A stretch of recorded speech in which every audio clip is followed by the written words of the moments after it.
এই নির্মমতা চলেছে, নিষ্ঠুরতা চলেছে, তাদেরকে বলতে চাই, করায় গন্ডায় যারা আমাদের পবিত্র ৩২ স্তম্ভকে ভেঙে দিয়েছে, বুলডোজার দিয়ে মাটিতে মিশিয়ে দিয়েছে, করায় গন্ডায় তার হিসেব বুঝে নেব আমরা।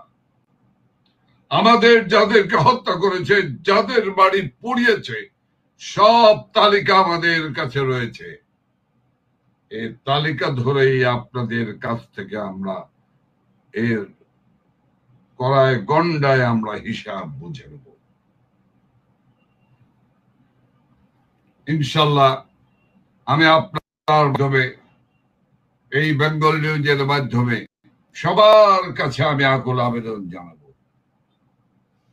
আপনারা ১৩ তারিখকে সামনে রেখে আপনারা ঐক্যবদ্ধ হন। আপনার ঢাকায় আমরা ১৩ তারিখে আমরা লকডাউন দিয়েছি, লকডাউন, সকাল সন্ধ্যা লকডাউন।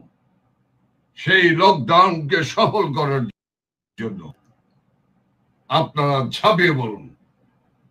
১০ তারিখ থেকে ১০, ১১, ১২, ১৩ যেন রাজধানী ঢাকা শহর যেন আমাদের দখলে থাকে, জয় বাংলার দখলে, মুক্তিযোদ্ধাদের দখলে।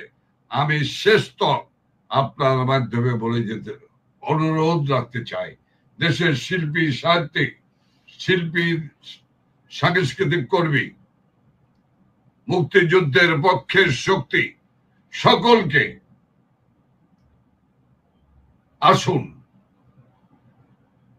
এই দেশ আমাদের, এই দেশ কোন স্বপ্ন প্রদত্ত মহৌষধ নয়, বা কোন দলিল দস্তাবেজের মধ্য দিয়ে দেশ আসেনি। ৩০ লক্ষ লোকের রক্তের বিনিময়, ৩ লক্ষ মা বোনের সম্ভ্রমের বিনিময় যে বাংলাদেশ স্বাধীন হয়েছে, সে বাংলাদেশকে মুক্তিযুদ্ধ বিরোধী শক্তির কাছে আত্মসমর্পণ করতে পারে না। কাজেই আমাদের লড়াই আরেকটি মুক্তিযুদ্ধের লড়াই।